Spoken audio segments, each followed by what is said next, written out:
Bom, estática. Quando a gente fala em estática, o que nós estamos basicamente falando o que nós vamos basicamente estudar são aplicações da primeira lei de Newton. É isso. Porque, vamos lá, gente, estático significa parado, não é? O que a gente acabou de estudar a respeito de corpos em repouso? O que a lei de Newton fala sobre corpo em repouso? Força resultante zero, certo? Então, a estática, ela é a parte da física que estuda corpos em repouso. Só que aí, cabe uma pergunta importante, que é a seguinte: mas Danilo, a gente não acabou de fazer um monte de exercício de corpo em repouso? Por que eu preciso de uma parte só para estudar isso? Porque a estática, ela é dividida em duas vertentes. Por que duas vertentes? Porque uma coisa é você estudar repouso de ponto material. Presta atenção na frase que eu estou falando. Uma coisa é você estudar repouso de ponto material. Outra coisa é você estudar repouso de corpo extenso. Eu vou explicar para vocês isso melhor, tá? Conforme a gente for estudando. Então, por exemplo, se você já teve essa aula no cursinho, você deve lembrar que no cursinho a gente divide em duas partes: estática de corpo extenso e estática de ponto material, tá? A parte de ponto material é a parte mais fácil. A parte de corpo extenso é a mais chatinha, tá? Dentro da estática, a gente fala no conceito de torque, ou também, não sei como é que vocês aprenderam na escola, no cursinho, tem professores que chamam isso de momento, e vamos estudar alavanca e binário, tá? Quando cai estática, é alavanca. Basicamente, estudo de estática, pelo menos no nível que a gente está estudando, né, no ensino médio, é alavanca, tá bom? Para quem vai para engenharia civil, que não é o caso de vocês, mas para a galera que vai para engenharia civil, essa matéria aqui ela é crucial, né? Você vai projetar uma viga, você vai projetar uma ponte. Então, na prática, quando você vai projetar uma estrutura de construção, os corpos que você tem são enormes. Você não está trabalhando com ponto material, você está trabalhando com estaca, com viga, né? Então, quando a gente trabalha com um corpo muito grande, eu só consigo estudar a estática dele se eu definir esse conceito de torque, que é um conceito muito legal. Então, é bem interessante o conceito de torque, tá? Então, a gente vai nessa sequência aqui, beleza? Bom, vamos lá.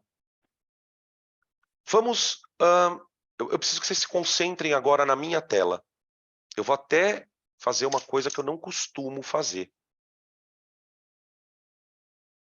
Pronto. Deixa eu ver se eu consigo me highlight, me coisar aqui, peraí. Ai. Peraí. Aqui. Eu acho que vocês estão me vendo todos agora, só eu e não a tela. Eu preciso que vocês concentrem em mim agora. O negócio é o seguinte, eu tenho aqui na minha mão, ó, um USBzinho de mouse, tá vendo? Ó? Beleza? E eu tenho na minha outra mão aqui uma caneta, ok?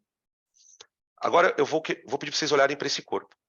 Esse corpo, para mim, ele vai ser um ponto material, tá bom? O que é um ponto material? É um corpo que o tamanho dele não importa na conta. Por isso que ele é chamado de ponto material. Ele não tem, para os cálculos, ele não tem tamanho, ele não tem dimensão. Tá? Aí eu chego para vocês e digo assim, olha, esse corpo está em repouso. Então ele está parado. Se ele está parado, a força resultante nele é zero. Então, para que um corpo... Agora eu vou começar a mudar um pouco a minha fala, tá? Eu vou dizer assim, ó, para que um ponto material esteja em repouso, é preciso que a resultante de forças dele seja zero. Por que é importante isso? Porque se a resultante é zero, significa que ele não vai acelerar nem na horizontal, nem na vertical e nem no terceiro eixo. Concorda? Então, ele não acelera no X, ele não acelera no Y e ele não acelera no Z. Tá?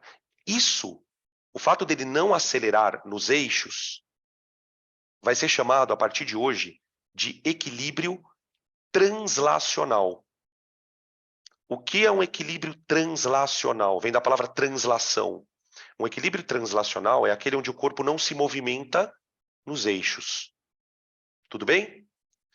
Aí você fala para mim assim, Danilo, mas equilíbrio translacional? Existe algum outro tipo de equilíbrio? Sim. Então agora, esquece isso e olha para isso. Isso aqui não é um corpo, não é um ponto material. Ele é um corpo extenso. O tamanho dele aqui, ó. Gente, quando eu trabalho com corpo extenso, eu também posso ter um corpo extenso em equilíbrio. Ó, ponto material em equilíbrio, corpo extenso em equilíbrio. O problema é que, para um corpo extenso estar em equilíbrio, ele não pode nem andar no X, não pode andar no Y e também não pode andar no Z, concorda? Mas existe um outro não pode. Um corpo como a caneta, para estar em equilíbrio, ele também não pode girar. O corpo, quando ele é grande, além dele poder translacionar, ele também pode rotacionar. Por exemplo, ó, eu estou segurando a caneta aqui. Se eu colocar um corpo em cima dela aqui, ó, ela gira. Então eu preciso criar agora uma lei de Newton para isso aqui. Porque o que eu já sei? Quando a força resultante é zero, o corpo não anda nos eixos. Eu preciso agora criar uma condição para que ele não gire. Não gire. E é aí que entra o conceito de torque. Tá? Então, quando eu trabalhar com corpos em equilíbrio, a primeira coisa que você tem que fazer no exercício, na hora que você está lendo, você leu a questão, percebeu que é uma questão de estática. Você já identifica o que está parado. É um ponto material ou é um corpo extenso? Porque se for um corpo extenso, eu vou ter que pensar nessa história do não girar. Não girar. Tudo bem? Então, vamos escrever isso. Vamos escrever isso. Volta lá. Espera aí. Vamos lá. Pronto. As condições de equilíbrio para um ponto material e para um corpo extenso. Bom, para um ponto material,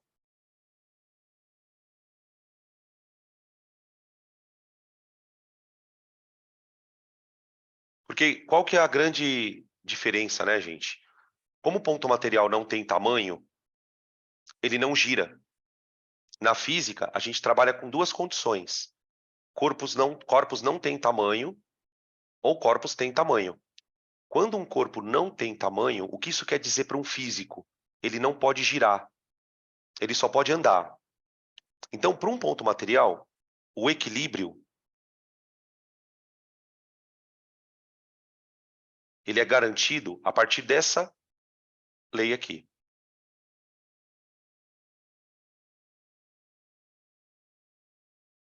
Igual a zero. Isso aqui é chamado de equilíbrio translacional. Tá? Vocês vão perceber, quando a gente for fazer exercícios de ponto material, que é um exercício de lei de Newton. Na verdade, é um exercício de aplicação da primeira lei. Tá? Agora, se o corpo for extenso,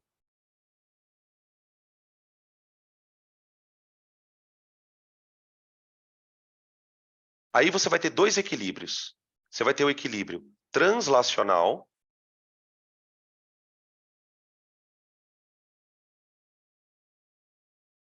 que é garantido pela força resultante igual a zero. Tá? E você vai ter um equilíbrio rotacional.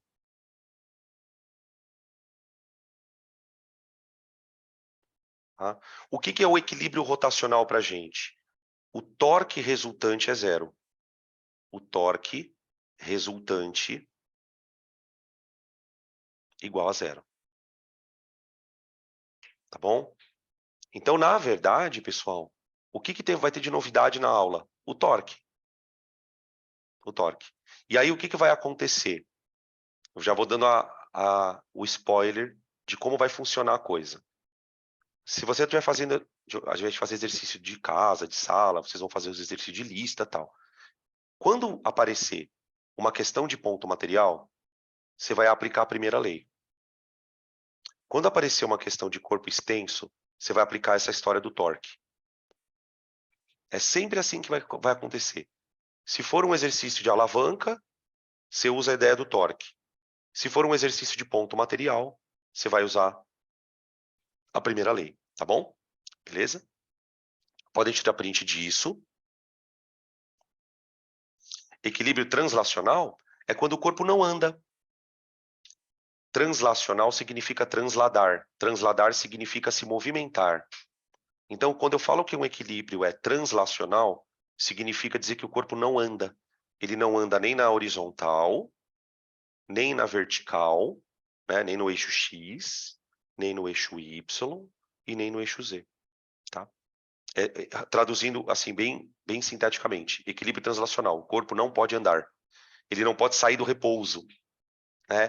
Porque para ele estar em equilíbrio, ele tem que estar no repouso.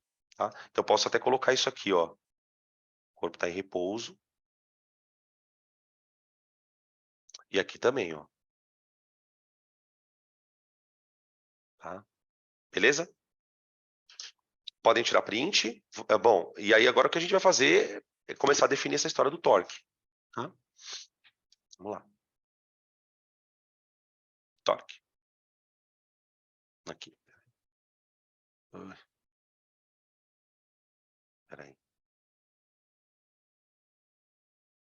Deixa eu só... Aqui. Bom, gente, vamos olhar para... Vamos pensar primeiro pensar no que é torque e depois a gente vem para a definição. Então, nessa imagem, nós temos aqui, deixa eu dar um zoom, uma porta. A melhor maneira para você entender torque é pensando numa porta. Tá?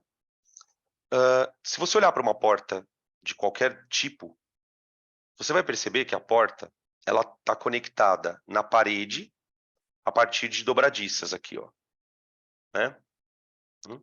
Ela tem a maçaneta e a porta em si, que é uma tábua, ou pode ser de vidro, enfim. Quando você pega na maçaneta, você aplica uma força na porta, certo? Só que a porta não vai andar. Ela não vai andar, gente, porque ela está presa na parede. O que vai acontecer com a porta é que ela vai girar. Então, percebe que aqui a gente não tem uma situação de translação. Você não está transladando a porta. Você está rotacionando. Rotacionando. Tá? Esse movimento de rotação, ele só acontece porque você empurrou a porta. Tá certo? Tranquilo? Tá. Esse movimento de rotação, que só acontece porque você empurrou a porta, se chama torque. Ponto. Na verdade, é o torque causado por uma força. É o torque causado por uma força. Então, eu vou escrever assim, ó. O que é um torque? Torque.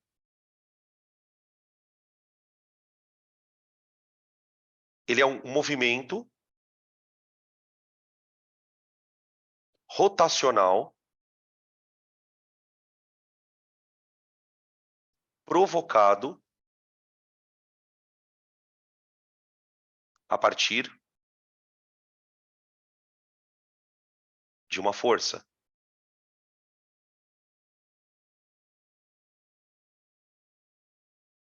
de uma força. Tá? O torque, gente, ele é uma grandeza vetorial. Portanto, ele tem módulo, ele tem direção e sentido.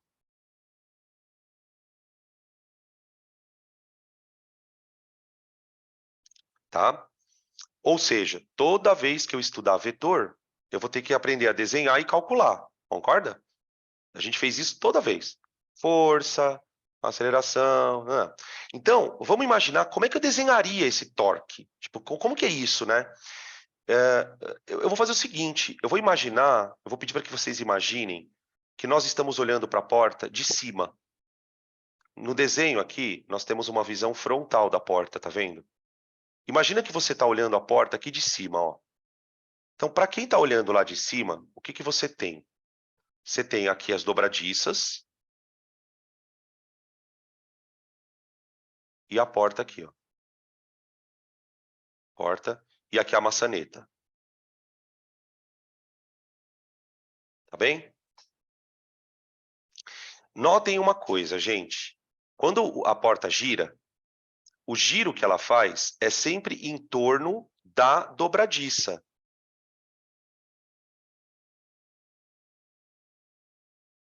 Então, a dobradiça, eu vou chamar a partir de agora de polo rotacional.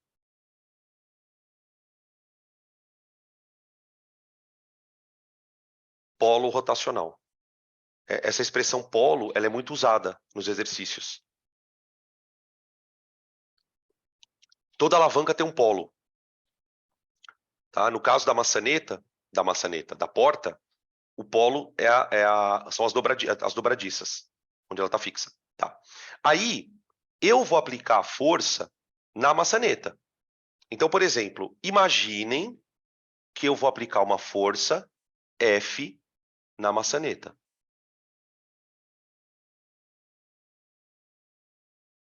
Tá? Então, o que é o F?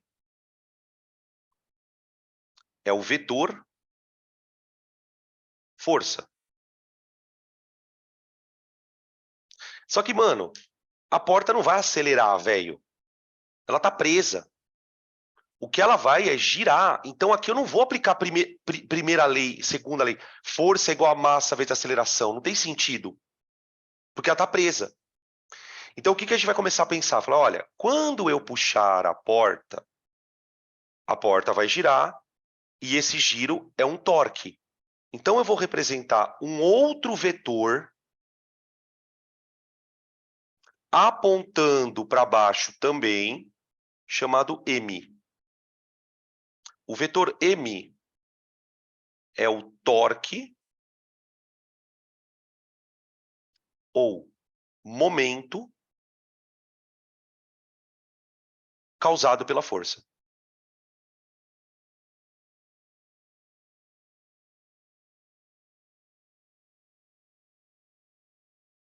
Tá bom?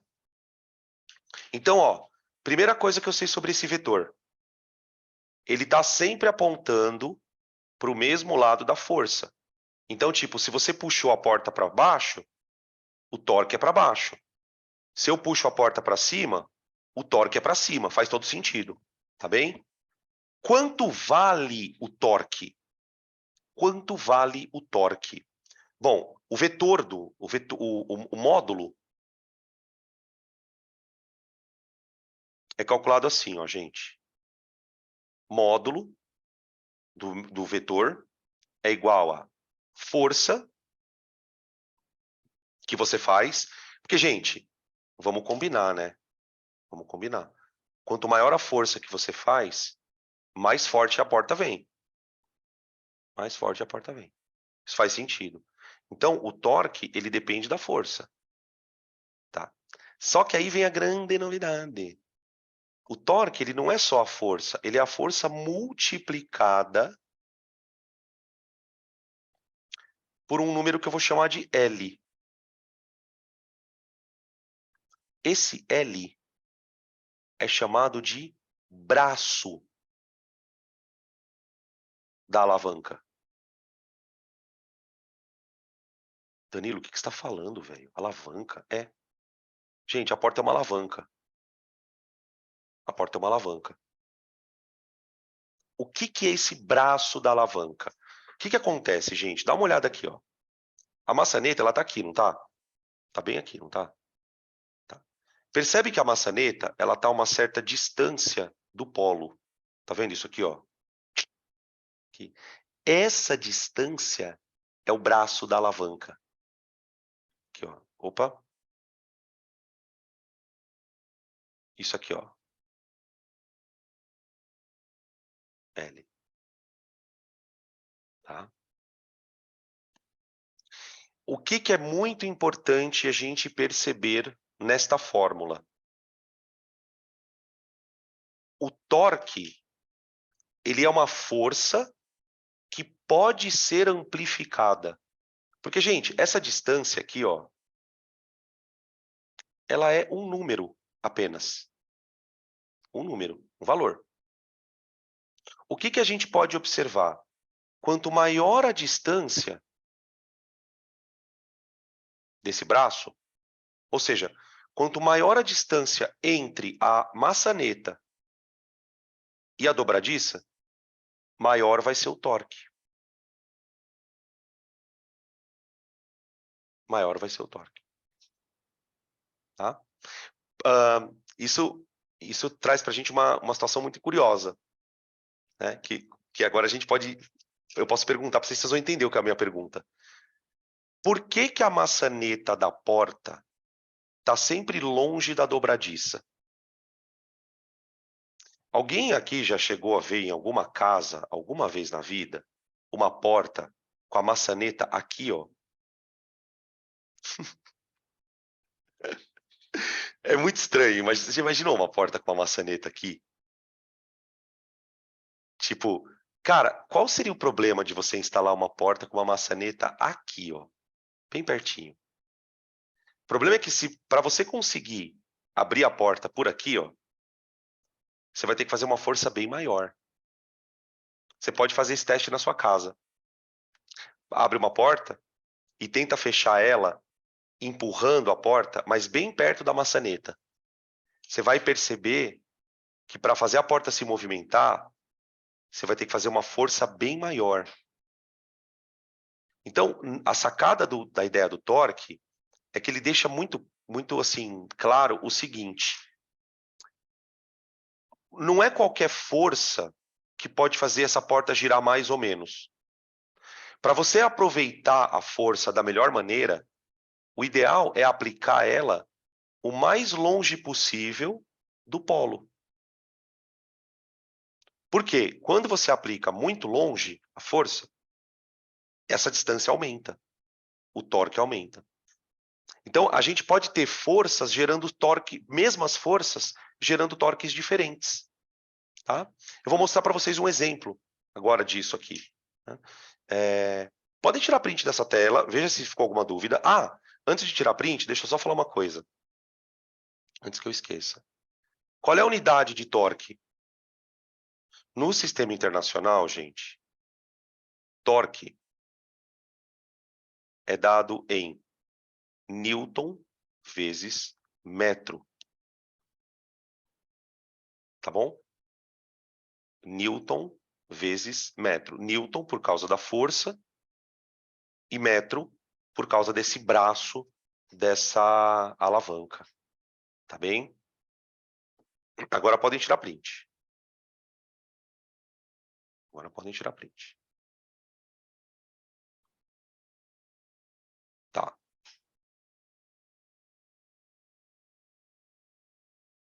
Espera aí. Opa. Ó. Espera aí, essa figura tá muito grande. Aqui eu tenho uma figurinha da ideia de tentando esclarecer de uma outra forma a história da translação-rotação. Olha só, aqui essa imagem, gente, ela está mostrando um menino aplicando uma força numa régua. Então, ó, isso aqui é uma régua, tá? Olha que interessante, ó. Nesse caso aqui da direita, ele aplicou uma força para cima, tá vendo, ó? E ele aplicou essa força bem no meio da régua. Bem no meio da régua. Quando ele aplicou a força bem no meio da régua, o que essa força fez a régua fazer? Andar. Então aqui você tem uma força que não está causando torque. Essa força ela não realiza torque.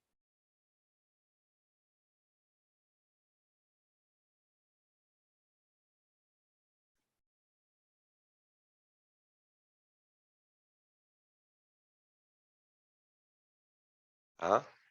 Ela não produz o torque. Só que quando ele empurra a régua pela ponta, aí a força produz torque.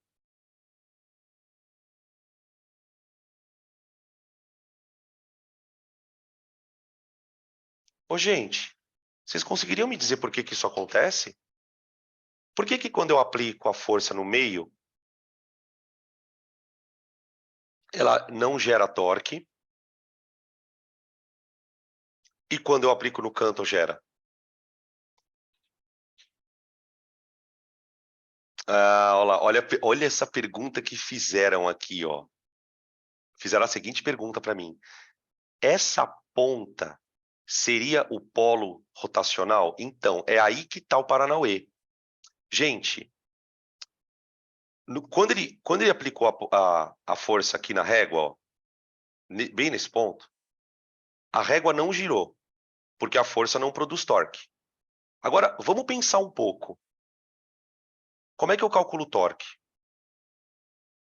Não é igual a força vezes o braço?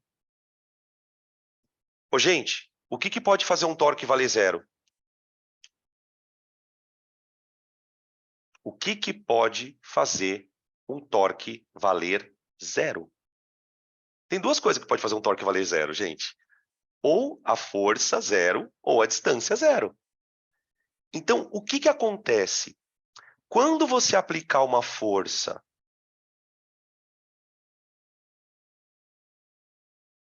bem no polo de rotação, aí o torque é zero. Vou dar um exemplo. Tenta imaginar o seguinte, ó. Imagina que você tenha uma gangorra. Isso aqui é uma gangorra. Tá?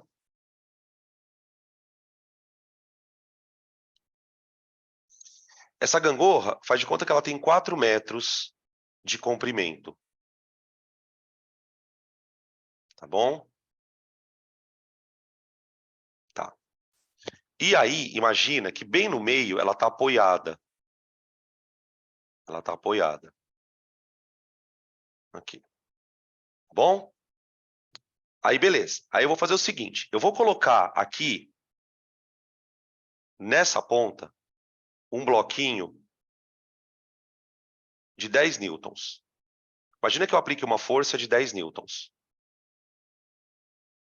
Tá bom? O que essa força vai fazer na gangorra? Vai fazer ela girar, não vai? Essa força ela vai provocar um torque horário. Faz sentido? Um torque horário.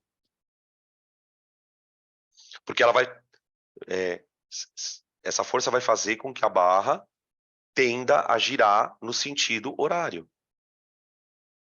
Tá, vamos calcular o torque? 10 vezes o braço. Tá, o que acontece aqui? A gangorra, ela vai girar em torno do polo. Então, essa distância aqui pra gente, ó, é o braço da alavanca. Tá? Então, vezes 2. Então, o torque deu 20. Tá? Tá. Agora, olha para uma outra situação.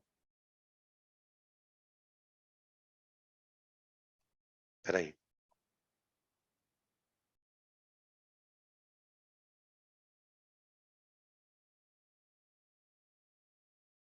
Ó, agora vocês imaginem o seguinte.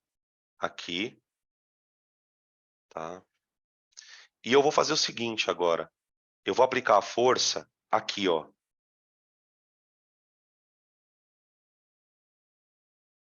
10 newtons. Tá? Ao invés de eu aplicar a força na ponta da gangorra, eu vou aplicar ela mais ou menos no meio ali. Tá? O que vai acontecer agora? O torque, ele não vai mais ser 20. Por quê? Porque agora eu tenho uma outra distância, ó. L'.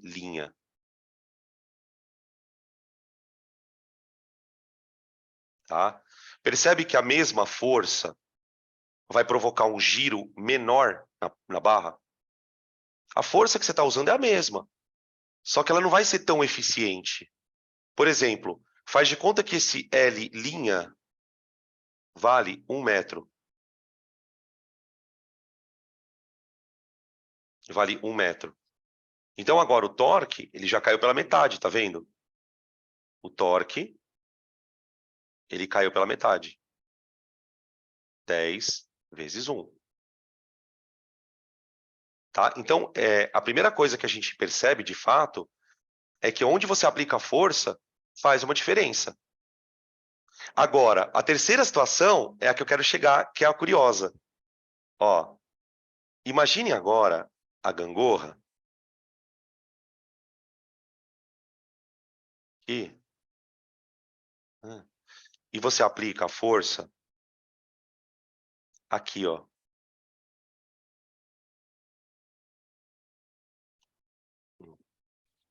Tá lá. A gangorra vai girar? Não. Não. Então, o que a gente conclui? Quando a força não gera torque, gente, é porque ela está sendo aplicada no pior ponto possível. O pior ponto possível. Tá? Beleza? Por que é o pior ponto possível? Porque ela está sendo aplicada bem no lugar onde o corpo gira. Tem uma pergunta aqui interessante. Dan, o meio da gangorra seria uma situação em equilíbrio? Não.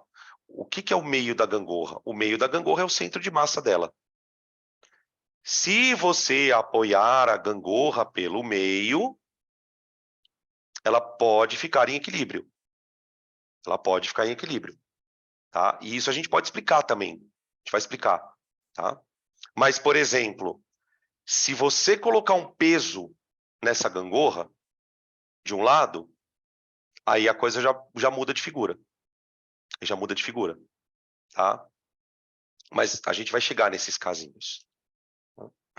Beleza? Podem tirar print, gente.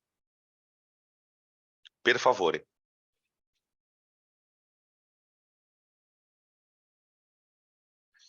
Beleza. Bom, uma outra coisa que eu queria comentar a respeito do torque, a primeira, a mais óbvia, é a questão do braço. Né? Dependendo de onde você aplica a força, ela vai provocar um torque diferente. Uma outra situação muito importante é a maneira com que a força é aplicada. Como assim? Vamos dar uma olhada nessa figura. Aqui a gente tem, de novo, uma coisa, um sistema, tá? Parecido com uma porta. Tá? Aqui eu tenho a dobradiça, ó, o polo rotacional. Tá? E veja, no mesmo lugar, eu tenho 3 forças.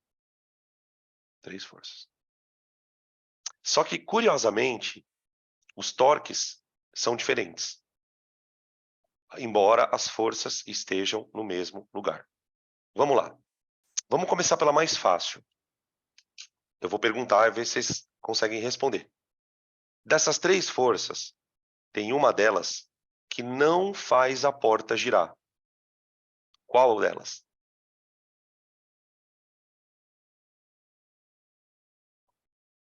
A F2? Uhum, uhum. Por que ela não faz a porta girar, cara?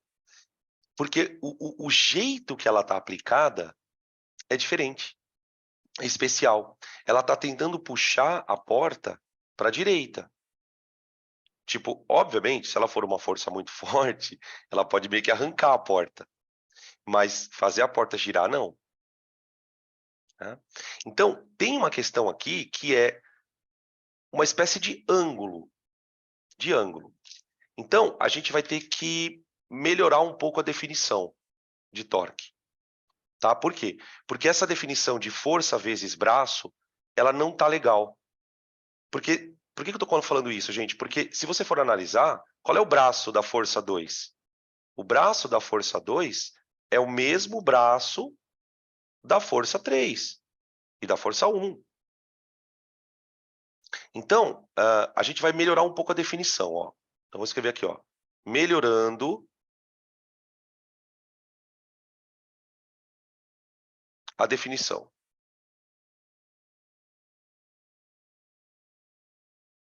Tá. A nossa definição de torque é torque igual a força multiplicado pelo braço, né?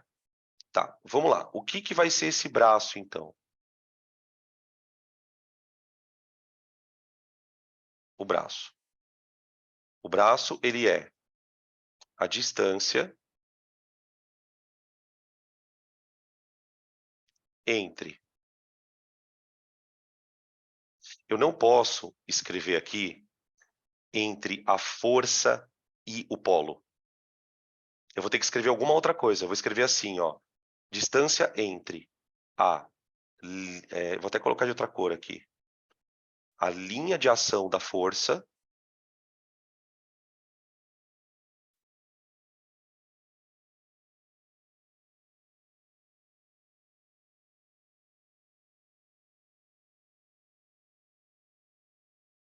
entre a linha de ação da força e o polo. Tá. Bom, o que é linha de ação da força? Vamos ver. Gente, a força F2, ela está aplicada na horizontal, não está? Tá. Se você, vamos imaginar que você prolongue essa força até aqui, ó. Então, eu vou prolongá-la assim, ó.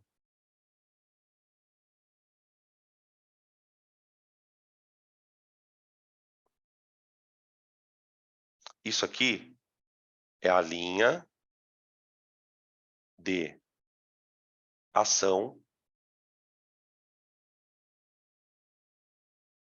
de F2. A linha de ação de uma força é a linha a partir da qual essa força está atuando. Ah, então se a força está atuando na vertical, na horizontal, ela tem uma linha de ação horizontal. Por exemplo, a força F3, ela tem uma linha de ação aqui, ó.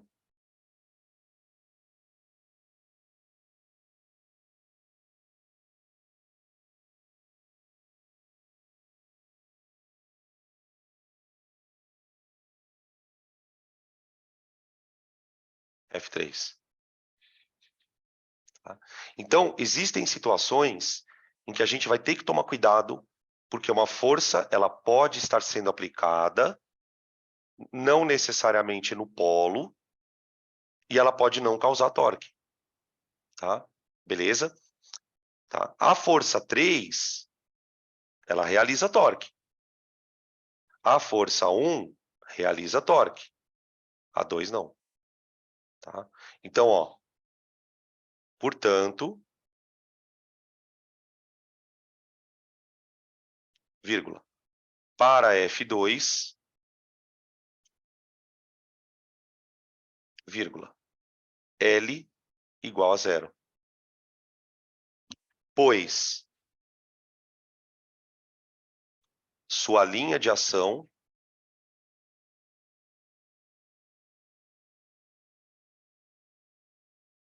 passa pelo polo.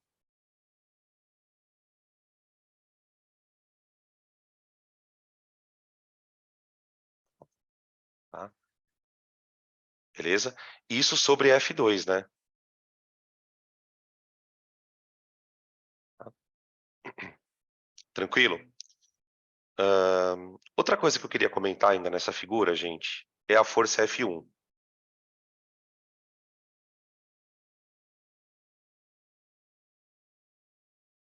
Deixa eu desenhar aqui a porta. Deixa ficar mais fácil. Ó, tá. A força F1, ela tá para cá. Deixa eu perguntar uma coisa para vocês. Vocês acham que a força F1 ela vai causar torque no sentido horário ou anti-horário, gente?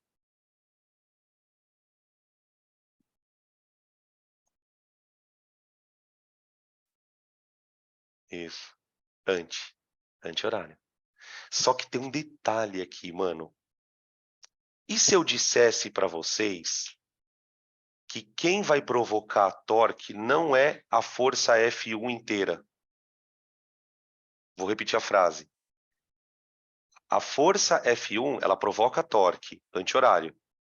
Mas a força F1, ela não vai provocar torque totalmente. Ela não vai, ela inteira, provocar torque. Pelo seguinte, se vocês observarem, o torque que ela vai provocar é no sentido anti-horário. Se você imaginar que essa força está num sistema de eixos, ó, exatamente, eu tenho que decompor. Já estão falando aqui. Sabe por que eu tenho que decompor? Não é que eu posso decompor. Porque onde que eu quero chegar com essa situação, gente?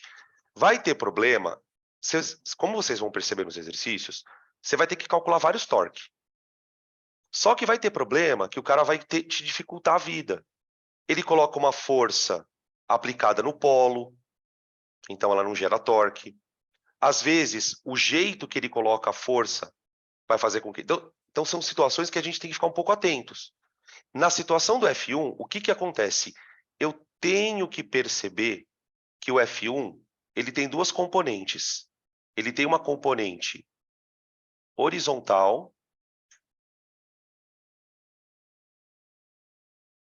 e ele tem uma componente vertical.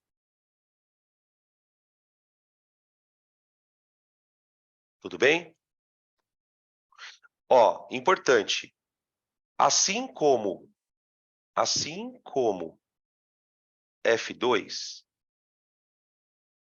vírgula, F1x também não causa torque.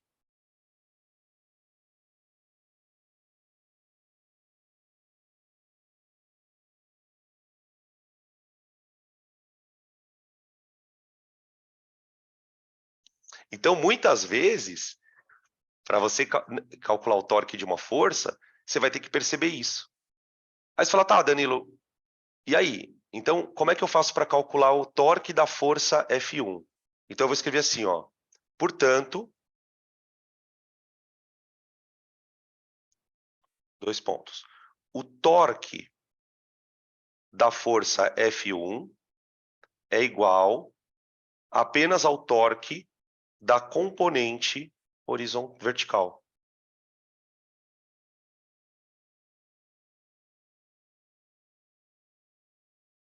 E aí, gente, como que a gente calcula essa componente? Aí depende.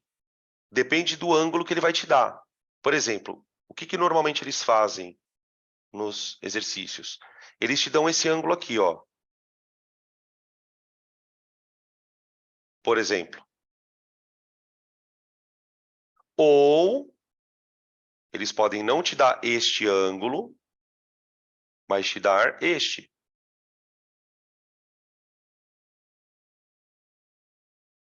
Tá? Por exemplo, vamos trabalhar com essa hipótese, vai. Faz de conta que ele me deu esse ângulo θ. Ele fala, olha, essa força F1, ela está formando com a vertical um ângulo de 30 graus, sei lá. Então, ó, como é que eu calcularia o torque de F1? O torque de F1 é igual a F1y vezes o braço. O braço. Então Bom, fica... Oi, pode falar. uma coisa que eu não entendi. No caso do F1x, não tem torque porque está no mesmo sentido do polo? Exatamente. Essa parte da força, ela tá puxando a porta para fora. Igualzinho o F2. tá? Por isso que eu escrevi, né? Assim como F2. O que eu quis dizer com isso? Por conta da linha de ação estar passando pelo polo. Tá? E aí, nesse caso, então, fica M de F1 é F1 cosseno de θ vezes o braço. Tá? Confesso para vocês que essa situação é mais rara de acontecer. Dele te dar uma força meio na diagonal. Agora, a F3, gente, a F3 é de boa. Como é que eu calculo o torque do F3? O torque de F3 é o F3 vezes o braço. Aqui não tem seno, cosseno, nada disso. Tá bom? Então, na verdade, essas situações, elas são para a gente ficar atentos em que circunstâncias uma força pode não gerar o torque. Tá? Podem tirar print.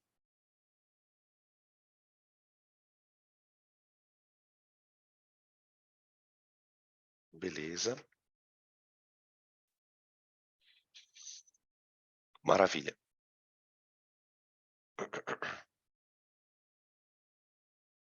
Aqui.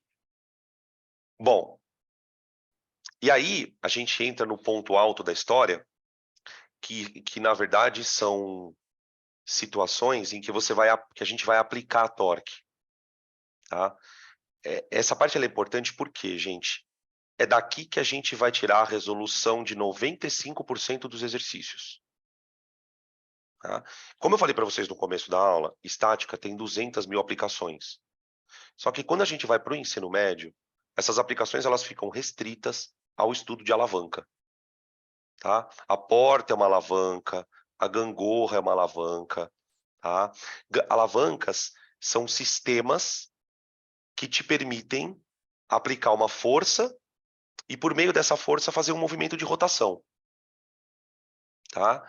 Chamo a atenção de vocês também, porque esse assunto ele é cobrado de forma, às vezes, meio que misturada com situações, por exemplo, de biologia. O nosso corpo ele é formado por um monte de alavancas. Praticamente as nossas articulações são sistemas de alavancas, pessoal. Então, por exemplo, se eu penso no nosso braço, né? Braço, antebraço. Isso aqui é um sistema de alavanca. Ó. Se eu penso, por exemplo, na articulação do meu tornozelo com o pé, é um sistema de alavanca. O meu próprio pulso é um sistema de alavanca. O meu pescoço é um sistema de alavanca. Então, volta e meia aparecem questões meio que disfarçadas. São questões onde o cara fala assim, olha, eu estou segurando um peso. E qual é a força que o meu músculo está fazendo para segurar o peso? São situações onde a gente vai usar de maneira indireta a ideia de alavanca. Tá? Eu vou apresentar para vocês alguns casos. A gente vai dar nome para as alavancas, vai ver como que cada uma funciona, qual que é a vantagem, qual que é a desvantagem de cada uma delas, enfim. Tá? Olha o que ele fala. Opa, fui arrastar um negócio aqui. O texto fala o seguinte, ó. Alavancas são estruturas utilizadas normalmente para ampliar a intensidade de forças. Essa é a sacada de uma alavanca. Tá? Eu vou pegar um exemplo bem simples para que nós possamos entender a ideia. Quando nós vamos trocar o pneu de um carro, a gente tem lá na roda 4 parafusos. 4, 5, depende do carro. E para que você consiga desparafusar aqueles parafusos, você precisa de uma chave de roda. O que é uma chave de roda, basicamente, gente? É uma alavanca. Então, o que você faz? A alavanca é um corpo extenso, você prende a alavanca em um lugar e, no outro ponto, você aplica uma força, certo? A vantagem de uma alavanca, como uma chave de fenda, uma chave de boca, uma chave de roda, é que você consegue, a partir da aplicação de uma força em uma extremidade, gerar um torque capaz de fazer o parafuso girar. Certo? Por que eu não consigo tirar o parafuso com a mão? Eu posso fazer uma força, inclusive, maior, mas eu não consigo tirar o parafuso com a mão. Eu preciso de uma chave. É justamente por conta da alavanca. A alavanca te permite amplificar uma força. Tá? Por quê? Porque você aplica a força no ponto certo da alavanca. O segredo das alavancas é saber onde aplicar a força. E isso é intuitivo, né, gente? Na nossa cabeça. Por quê? Quando você põe a chave de roda para desparafusar, você normalmente aplica a força aqui na parte externa, não é? Porque você sabe que quanto mais longe do polo você aplicar a força, mais fácil você vai conseguir girar. Então, essa ideia do torque, o mais legal disso, é que ela é intuitiva nossa. A gente já sabe o que é torque, sem definir, tá? Beleza? Gente, outra coisa que você precisa saber. Toda alavanca é um corpo extenso, e esse corpo, ele tem 3 pontos importantes, tá? 2 desses pontos são pontos de aplicação de força, tá? Então, por exemplo, quando eu estou pensando na chave de roda, a chave de roda ela foi apoiada, ela foi presa aqui no parafuso, né? Então imagina o seguinte, ó, uma chave de roda ela é meio assim, ó. Ó.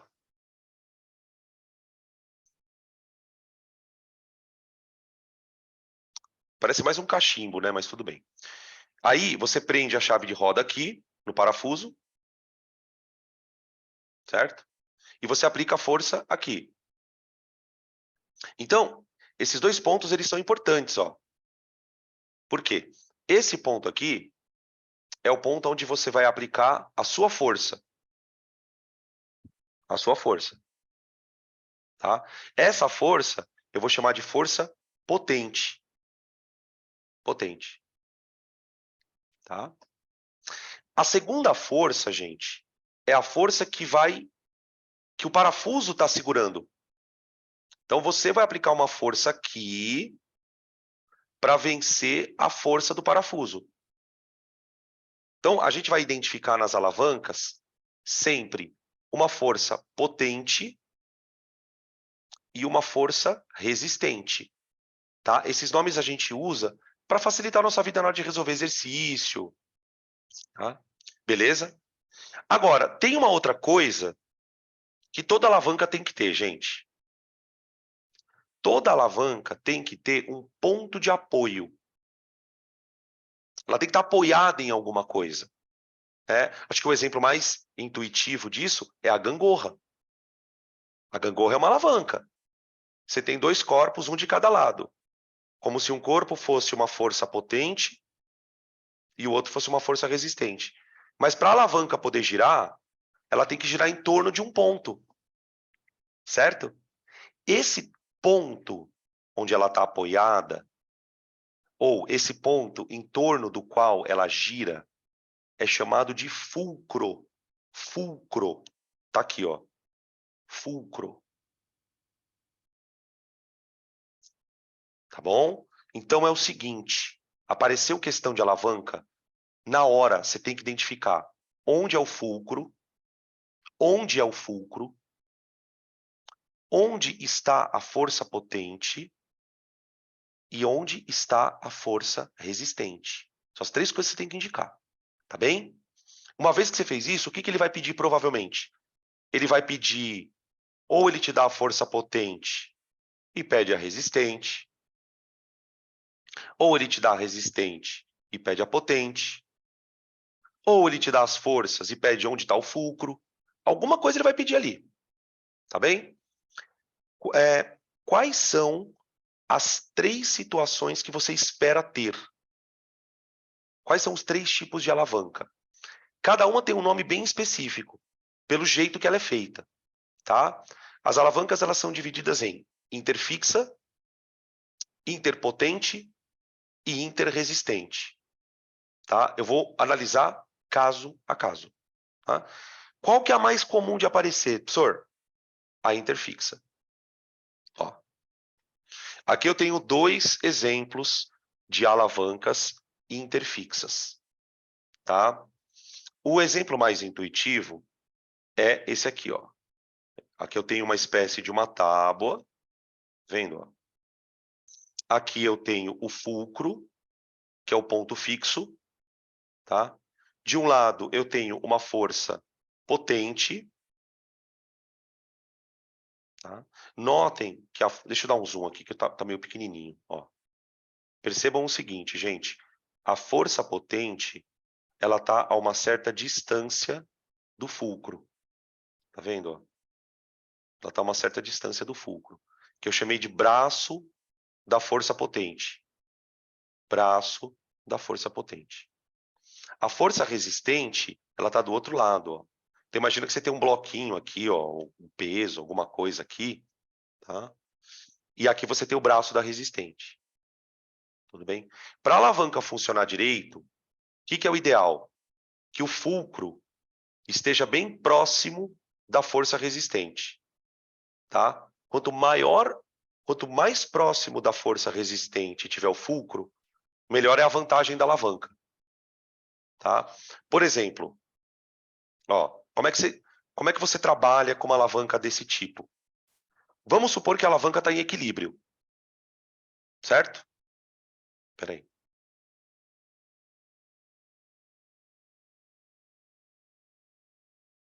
Tá. Gente, se a alavanca está parada, tem duas coisas acontecendo nela. Primeira, a força resultante é zero. Certo? Sei lá quantas forças tem essa alavanca, mas a resultante tem que dar zero. Por quê? Porque ela está em equilíbrio translacional.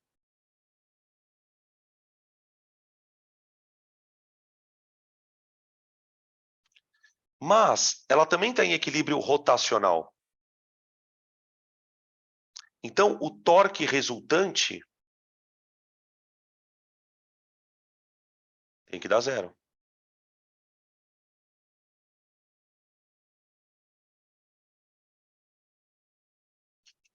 Certo? Tá. Quais são as forças que estão atuando nela? Duas forças mais a normal, não é? Eu estou supondo aqui, viu, gente? Deixa eu fazer um comentário aqui. Eu estou supondo que a barra, a gangorra, não tem peso. Estou supondo que a gangorra tem massa desprezível, tá? Porque senão o problema vai ficar mais complicado. Mas, o que eu posso dizer? Que a força potente mais a força resistente tem que ser igual à normal. Ô, gente, perguntinha aqui. Onde está a normal dessa barra?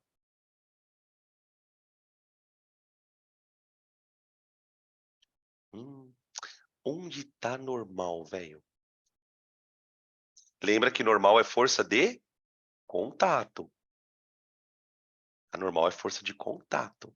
Exatamente. Ela está em cima do ponto de apoio. Exatamente. Ela está em cima do ponto de apoio. Ela é a única força que está apontando para cima. Ela está apontando para cima. Ela não está desenhada. A gente pode até desenhar ela aqui, ó. Ó. Ó. Agora, tem uma outra coisa, gente. Ó, que é onde nos interessa. Tá vendo essa setinha aqui no canto azul, ó? Isso aqui é o torque causado pela força resistente. Esse torque, ele é horário. Ele é um torque horário.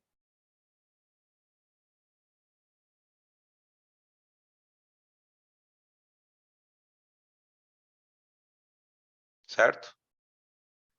Do outro lado, eu tenho um torque anti-horário.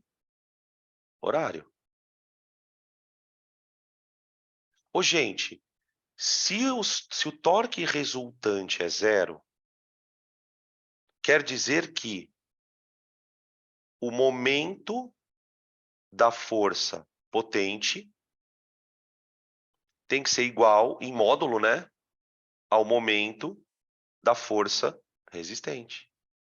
Os torques têm que se anular. E é nesse ponto que a gente consegue perceber por que a alavanca é importante. Veja por quê, ó. Vamos abrir a fórmula. Vamos abrir a fórmula. Quem é o torque da força potente? É a força potente vezes o braço dela. Igual. Quem é o torque da força resistente? É a força resistente vezes o braço dela. Tá?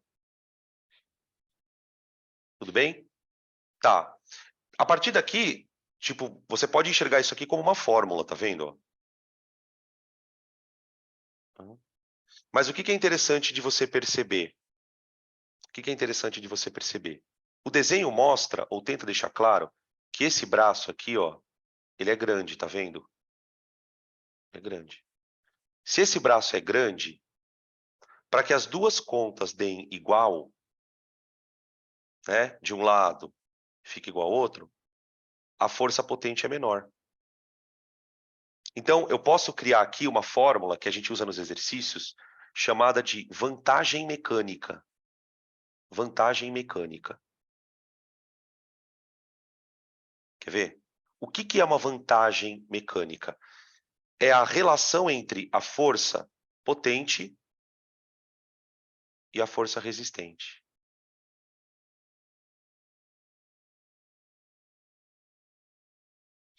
Tá aqui, ó. Por exemplo, imagina que você faz uma força de 10 newtons para levantar um corpo de 100. Você fez uma força 10 vezes menor. Então, uma baita vantagem mecânica. Tá? O quanto vale a vantagem mecânica de uma alavanca? Né? Se você quiser pensar numa formulinha para decorar. Eu acho meio besteira isso, tá, gente? Eu acho meio besteira. Tá? Já explico. Ó, força potente, força resistente. Tá? Então, para eu calcular a vantagem, eu faço isso. Ó, braço da resistente sobre braço da potente. Aqui, ó. Beleza? Essa é a vantagem mecânica. Tem uma pergunta aqui que fizeram que é a seguinte: Dan, eu não entendi por que os dois torques têm que se igualar. Uai, vamos pensar. Para onde ela está girando a barra? Ela não está girando para nenhum lado. Então um torque tem que anular o outro. Como é que dois vetores se anulam? Se eles têm o mesmo módulo. Né? Por exemplo, quando se aplica a primeira lei de Newton lá, peso igual a normal, por que você iguala? Toda vez que você quer que o sistema fique parado, tanto no sentido translacional como no sentido rotacional, né, você vai ter que igualar alguma coisa. Tá? No caso dos torques, eu estou igualando porque é rotacional. Então, é sempre assim. Você olha para a alavanca e identifica quais são as forças que estão gerando torque no sentido horário. Depois identifica quais são as forças que estão gerando torque no anti. Tá? E tomar cuidado com o seguinte, às vezes tem mais de uma força. Por exemplo, imagina que eu coloque uma outra força aqui, ó.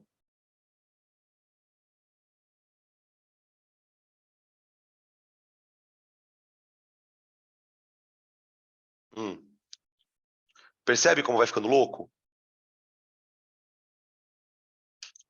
Então, é claro que eu estou exagerando, tá? Não é tanta força assim, mas cada força gera um torque. Por exemplo, a força F3, ela gera um torque horário. Já a força F4 gera anti. A força F5 gera horário. Percebem isso? Você vai imaginando, tipo, para onde a barra gira? Para onde a barra gira? E coloca tudo que gira de um lado tem que ser igual a tudo que gira para o outro. Tá? Beleza? Tem uma pergunta aqui. Mas o torque da força potente, nesse caso, não seria maior que o da resistente? Será? Faz uma conta. Faz uma conta. Deixa eu ver. Ó, é que, na verdade, deixa eu só apagar isso aqui, senão vai ficar muito poluído. Na verdade, tudo vai depender dos valores, né? Tudo vai depender dos valores. Ó, aqui eu tenho um braço de potente maior que o braço de resistente. Então, por exemplo, vamos pegar um exemplo. Faz de conta que o braço da potente é 3 metros. E o braço da resistente é 1 metro. Qual é a vantagem mecânica dessa alavanca? Ó? FP sobre FR igual a 1 sobre 3. Ou seja, a força que você faz é 1/3 da que você consegue levantar. Tá vendo? Passa a força resistente para lá, ó. Passa lá para cá. Então, por exemplo, numa situação como essa, você consegue com 1 newton levantar 3. Cada 1 newton de força que você faz aqui, ó, imagina, você consegue levantar 3 aqui. Mas isso por causa das distâncias, tá? Então, isso vai depender do exercício, tá? Beleza? Tá aí, gente. Só um comentário, tá? Importante. Por que que essa alavanca se chama interfixa? Vamos ver se alguém imagina. Tem uma razão de ser, tá? Por que que ela chama interfixa? Inter significa entre. Fixo está se referindo ao ponto fixo. O que a gente acabou de definir aqui, né? Toda alavanca tem 3 pontos. Força potente, força resistente e fulcro. Gente, vocês perceberam que o fulcro está no meio das forças? Ó, o ponto fixo está entre as forças. Então, ela se chama interfixa por causa disso. Interfixa. Fixa se refere ao fulcro. Inter, para dizer que ele está entre as forças. Isso é uma alavanca interfixa, tá? Eu coloquei aqui no quadro um exemplo de sistema de alavanca que a gente usa em casa, que é o alicate. Alicate, tesoura, tá? Você pode pensar em alicate ou tesoura, tá bom? O que acontece, gente? Nos alicates, nas tesouras, você tem, na verdade, 2 alavancas, né? Presas. Aqui você tem o fulcro, ó, tá? Você tem a parte em que você pega e você tem a parte que você segura alguma coisa. Ô, gente, por que que vocês acham que a parte que a gente pega do alicate, ela é maior do que a parte que pega as coisas? Pode perceber, ó. Isso aqui, gente, ó,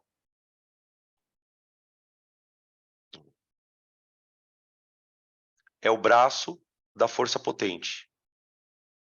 Isso aqui, ó, é o braço da força resistente. A força potente, ela é aplicada aqui, ó. Quando você pega o alicate pela ponta, tá vendo, ó? Ela é aplicada aqui. E o prego ou a coisa que você quer puxar, ele vem aqui na outra ponta. Seria a força resistente, tá? Então, como o alicate ele tem essa parte aqui maior, ó. Tanto é que eu não sei se vocês já viram, gente, pessoal que trabalha em obra, eles têm uns alicate, mano, que, meu, a parte que você pega é gigante, velho. É uns negócios meio assim o alicate, ó. Não sei se vocês já viram. Ele é assim, ó.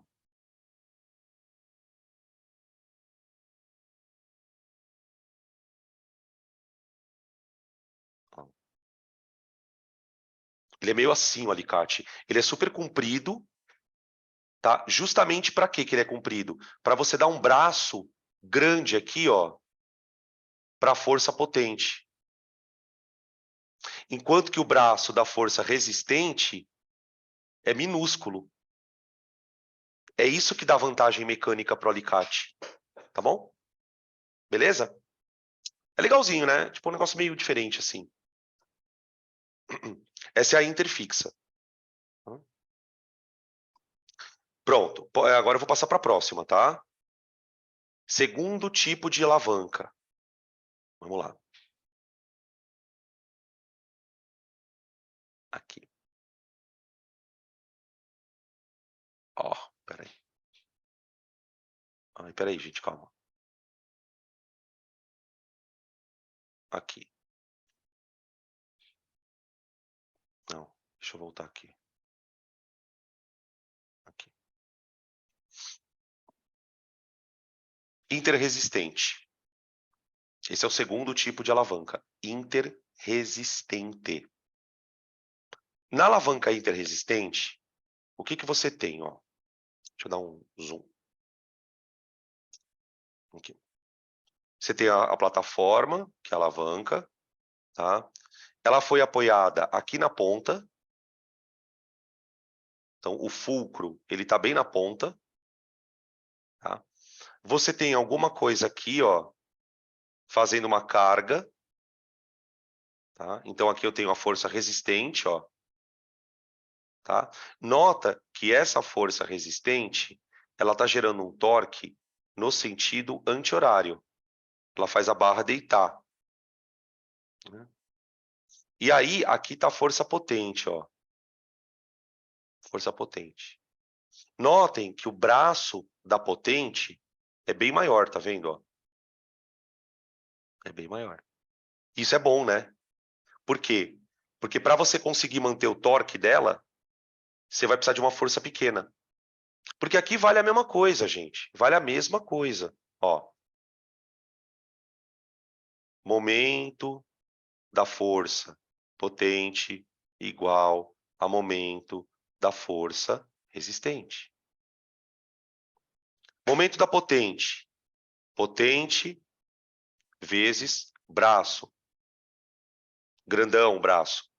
Igual resistente vezes braço. Braço. Mesma coisa. Inclusive, a vantagem mecânica dela tende a ser até melhor. Tende a ser até melhor. Tá? Claro que, de novo, vai tudo depender do tamanho dos braços. Tá bom? Aqui eu coloquei, ó, gente, um carrinho de pedreiro, que também é um exemplo bem famoso de alavanca interpotente. Tá? No caso do carrinho de pedreiro, ó, a rodinha é o fulcro. É onde o cara se apoia para poder se manter o carrinho fixo. A carga, ela está aqui, ó. Então, ela tende a gerar um torque para baixo. E a força potente, é a força que é feita pela pessoa, ela tende a gerar um torque no sentido anti-horário. Tá? Ou melhor, horário. Beleza? Isso é uma alavanca interresistente. Tá? Depois eu mostro para vocês as alavancas do nosso corpo. Interresistente. Tudo bem? Podem tirar print dessa, gente. Que a abordagem é a mesma. Ah, por que ela chama interresistente? Olha lá. Por que interresistente? Porque a força resistente está no meio. A força resistente está no meio do fulcro e da potente. Tá? Então, as alavancas elas têm sempre esse apelido, né? Inter alguma coisa. Inter fixa, o ponto fixo está no meio. Inter resistente, a força resistente está no meio. Tá? E o terceiro tipo de alavanca é a interpotente. Interpotente. Interpotente. A alavanca interpotente, pessoal, ela tem um efeito um pouco diferente. Ela tem um efeito um pouco diferente. Tá? Olha só o que acontece nela.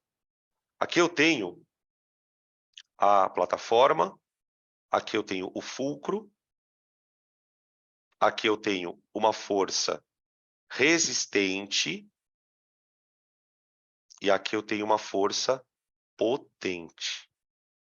Percebe que aqui a força potente, ela está mais próxima do fulcro do que a força resistente.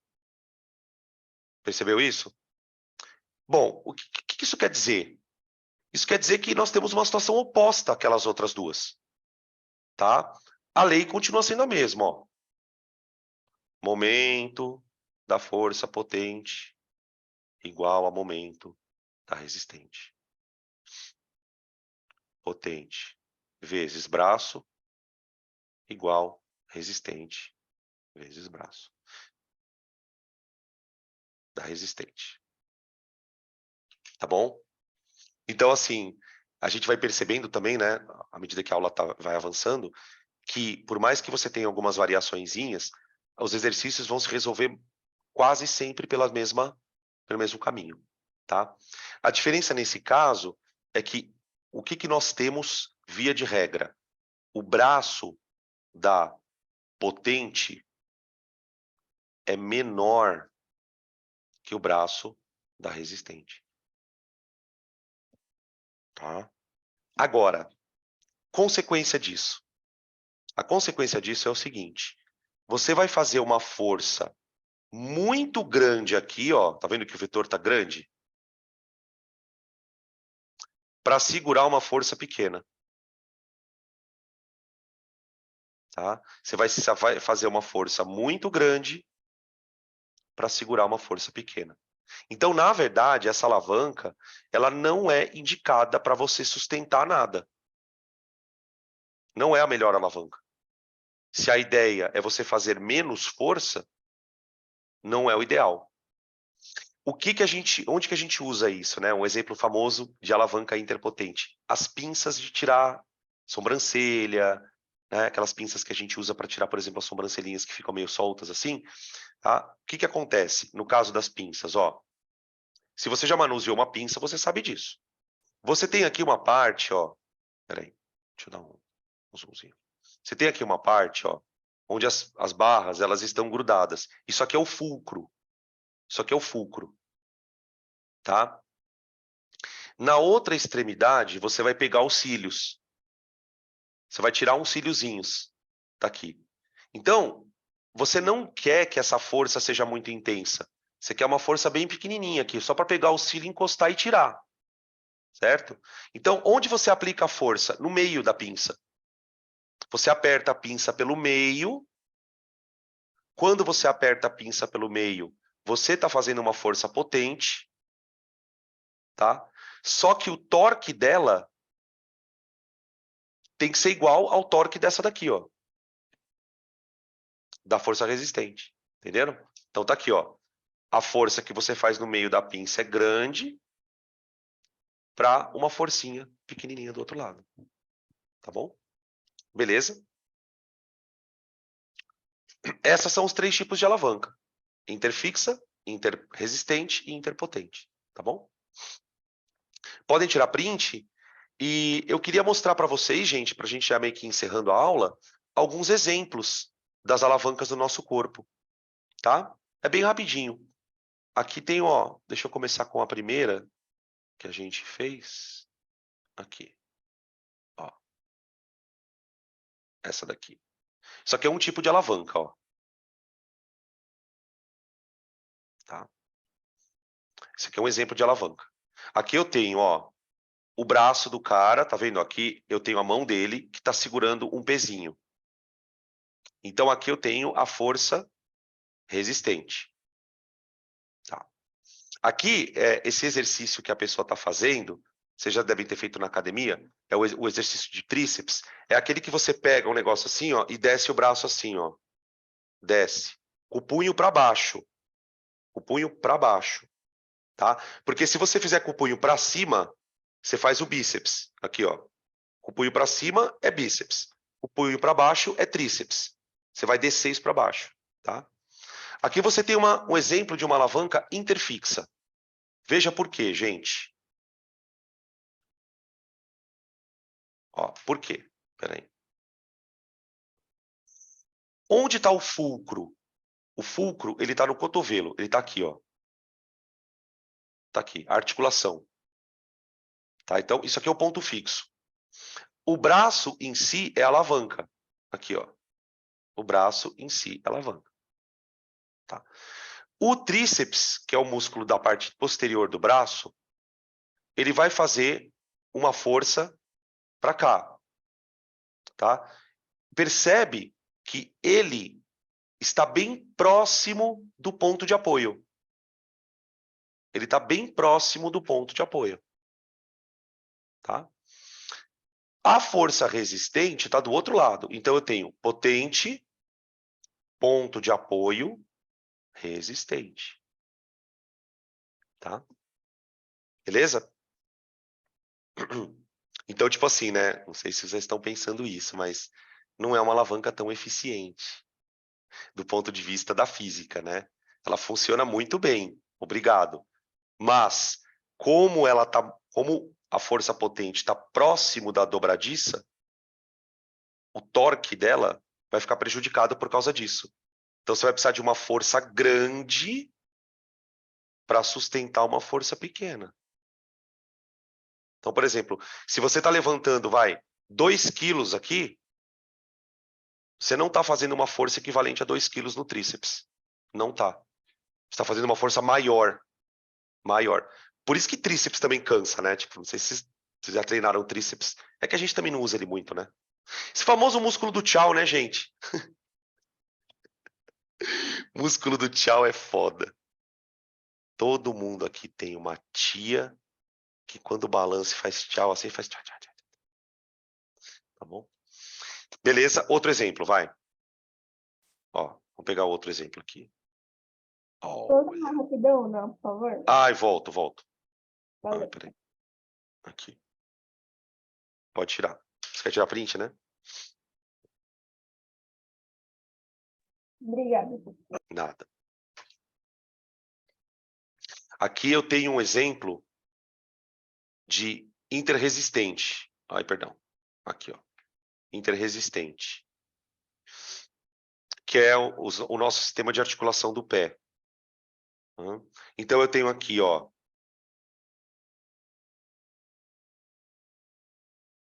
Aqui eu tenho a famosa. Aqui eu tenho o tendão de Aquiles, ó. Não sei se vocês sabem o que é o tendão de Aquiles, aquela parte bem do calcanhar aqui, né? E ele está conectado a um músculo, que é basicamente a panturrilha, é onde começa a panturrilha, tá? Vocês já devem ter na academia feito aquele exercício que você coloca um negócio aqui no ombro e tem que basicamente levantar o pé, ficar na ponta dos pés. Se você fica na ponta dos pés, você percebe que a panturrilha contrai. É para isso que serve o exercício de ficar levantando para você exercitar a panturrilha. Então, o que acontece nesse caso, gente? Ó. Peraí. O pé, aqui, ó, é o fulcro. O pé é o fulcro. Então, aqui está o ponto de apoio, ó. Tá? O peso da gente está concentrado bem no centro do pé, aqui, ó. Então, essa força resistente aqui, ó, seria basicamente o nosso peso, ou eventualmente a carga que você está segurando a mais, né? Também, tá? E a força potente está aqui, ó, para trás. Então, você tem, ó, potente, resistente e fulcro. Então, o pé é um exemplo análogo ao do carrinho de pedreiro, tá? Tem alguns vestibulares, gente, que os caras fazem esse tipo de pergunta. Ele te dá um exemplo de uma situação e fala que tipo de alavanca é essa? Que tipo é? Ele não vai pedir para você calcular nada, mas ele vai pedir para você identificar a alavanca, tá?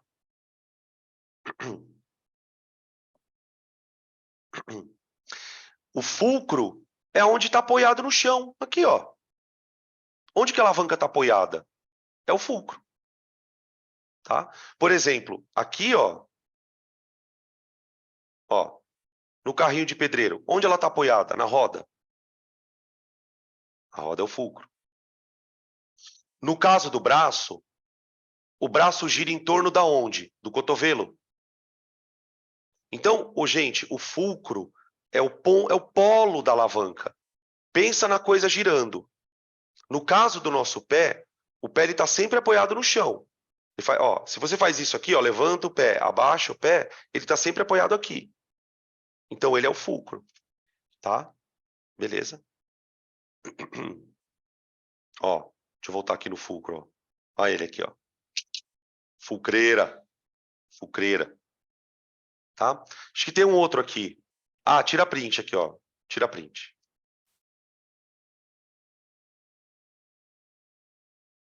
Beleza. Tá, olha só.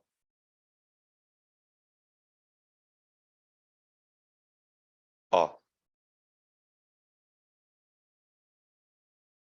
Aqui é uma interpotente. Agora eu vou exercitar o meu bíceps. Terminei o tríceps. Terminei o tríceps. Agora eu vou fazer o bíceps. O bíceps é o músculo frontal aqui do braço, ó. Então agora eu estou segurando um peso. Esse peso ele está fazendo uma força resistente, certo? Tá. O ponto de rotação está aqui, ó. Vendo? O ponto de rotação está aqui. A força potente está aqui, ó. Então eu tenho resistente, potente e fulcro. Tá? Então o bíceps ele funciona como uma alavanca interpotente. Bom, vocês já sabem, né, que quem for fazer ortopedia vai ter que se encontrar com isso aqui. Vai ter que se encontrar com isso aqui. Beleza? Tem mais um aqui, tira print. Eu acho que tem mais um. Será que eu coloquei o da cabeça? Ah, eu não coloquei o da cabeça. Deixa eu ver. Não. Eu não coloquei. Gente, é isso. É isso. Tudo bem? O que a gente vai fazer na aula de amanhã? Nós vamos pegar exercício. Tudo isso aqui e jogar nos exercícios. Tá bom? Difícil? Ó, eu vou falar para você, tá? Não é tão difícil. É que, eu não sei, talvez seja a primeira vez que você esteja vendo isso. Mas não é.